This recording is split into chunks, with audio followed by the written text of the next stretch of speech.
படித்தேன். அப்புறம் ஹேக்கத்தான் நடந்துச்சு. ஹேக்கத்தான் அட்டன் பண்ணோம். இன்டர்வியூ ப்ராசஸ் போயிட்டு இருந்துச்சு. அதை முடித்தேன். ஸோ அதை முடிச்சுட்டு இப்போ நாங்கள் ஒரு நான் முதல்வன் மூலமாக ஒரு 9 பேர் வந்து எட்வியான் டெக்னாலஜிஸ் அப்படிங்கிற ஒரு செமிகண்டக்டர் ரிலேட்டடான ஒரு கம்பெனியில் ஒர்க் பண்ணிகிட்ருக்கோம்.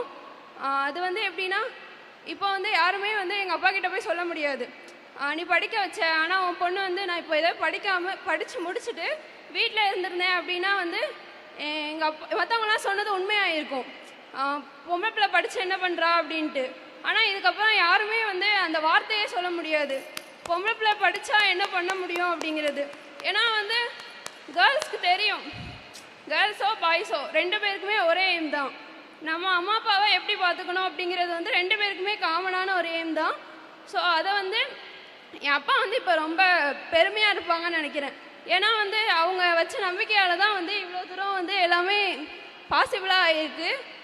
ஸோ அப்பா அம்மா 2 பேருக்குமே வந்து ரொம்ப நன்றி சொல்லணும். அவங்களால மட்டும்தான் இது நடந்துச்சு. அதுக்கப்புறம் நான் முதல்வன் ஸ்கீம், ஸோ அது மட்டும் இல்லைன்னா வந்து என் லைஃப் இப்படி ஆயிருக்குமான்னு தெரில. படித்து முடிச்சுட்டு என்ன பண்ணியிருப்பேன் அப்படிங்கிற ஒரு ஐடியாவே இல்லாத போது வந்து சான்ஸ் தான் இது. ஸோ ஃப்யூச்சரில் என்ன பண்ணோம் அப்படின்னா, அப்பா அம்மாவுக்கு மழை பெய்தோ வெயில் அடிக்குதோ எதையுமே ஒரு கவலையே இல்லாமல் அம்மா அப்பா சேஃபாக இருக்க மாதிரி ஒரு பெரிய வீடு கட்டணும், மழையில் நனையாத மாதிரி. ஸோ அப்புறம் வந்து அது நானும் அப்பா அம்மா என் தங்கச்சி 4 பேருமே சேர்ந்து கட்டணும், எங்கள் உழைப்பில் கட்டினதாக இருக்கணும். அப்புறம் வந்து தங்கச்சி வந்து படிச்சுட்ருக்காங்க government college basic computer science 2nd year படிச்சுட்ருக்காங்க. ஸோ அவங்கள வந்து எம்எஸ்சி படிக்க வைக்கணுங்கிறது வந்து ஒரு எய்ம். அவங்களும் வந்து எங்கள் அப்பா பேரை காப்பாற்றணும்னா நாங்கள் 2 பேருமே வந்து முன்னேறணும். ஸோ அதனால் அவங்களே படிக்க வைக்கணும். ஸோ என்னோடய ஃபஸ்ட்டு மந்த்து சேலரி வந்து என் கையில் இப்போ இருக்குது. அது வந்து நான் எங்கள் அப்பா கையில் கொடுக்கணும் இந்த மேடையில் அப்படின்னு ஆசைப்பட்றேன். எல்லாத்துக்குமே என் அப்பா தான் ரீசன். ஸோ அப்பா கையில் கொடுக்கணும். அப்பா இங்கே வந்திருக்காரா? உங்கள் அப்பாவோட பேர்? ராமசாமி. திரு ராமசாமி ஐயா அவர்களை மேடைக்கு அழைக்கிறோம். சார், மேடைக்கு வரீங்களா? நீங்க வாங்க. என்னம்மா, என்ன யோசிக்கிறீங்க? இல்லை, அப்பா கிட்ட சொல்லணும். என்னம்மா சொல்லணும்? சொல்லுங்க. இது வரைக்கும் சொன்னதே இல்லை.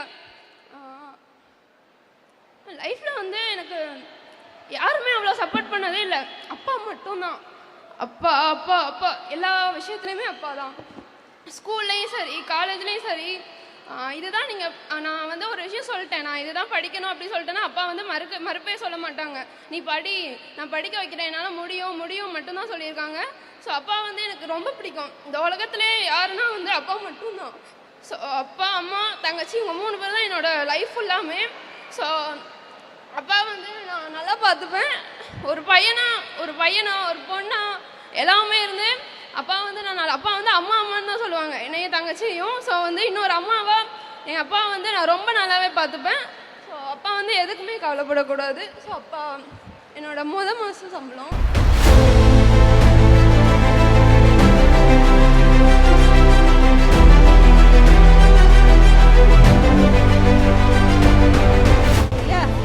ஜெயிச்சிட்டீங்க ஐயா, ஜெயிச்சிட்டீங்க. ஏதாவது சொல்ல விருப்பப்படுறீங்களா? என் மகளை படிக்கும்போது எல்லாரும் சொன்னாங்க, பொட்டை படிக்க வைக்காதான்னு சொன்னாங்க. நான் எல்லாத்தையும் மீறி என் பொண்ணு நல்லா படிக்கணும், என்னை நம்பி இருக்கக்கூடாது, அவள் வாழ்க்கையை அவள் பார்த்துக்கணும் அப்படிங்கிறதில் உறுதியாக இருந்தேன். அதே மாதிரி உறுதிப்படுத்திட்டான் என் மகா. பெருமையாக இருக்குது. நன்றி நன்றி, தேங்க்யூ. ரொம்ப நன்றிங்க ஐயா. உங்கள் பொண்ணு வந்துட்டு இன்னைக்கு உங்களை மட்டும் பெருமைப்படுத்தலை, இந்த நான் முதல்வன் திட்டத்தையும் சேர்த்து பெருமைப்படுத்தியிருக்காங்க. திட்டம் வகுத்தது அரசாங்கம் தான். நம்மளுடைய சீஃப் மினிஸ்டர் கண்டிப்பாக இதை பார்த்து ரொம்ப ரொம்ப சந்தோஷப்படுவார். ரொம்ப அவரும் ஒரு அப்பா மாதிரி கண்டிப்பாக இதை பார்த்து பெருமைப்படுவார். சீக்கிரம் வீடு கட்டுங்க, ஓகேயா? தேங்க்யூ ஐயா, தேங்க்யூ ஸோ மச். உடனுக்குடன் செய்திகளை தெரிந்து கொள்ள சன் நியூஸ் பெல் ஐகானை கிளிக் பண்ணுங்க.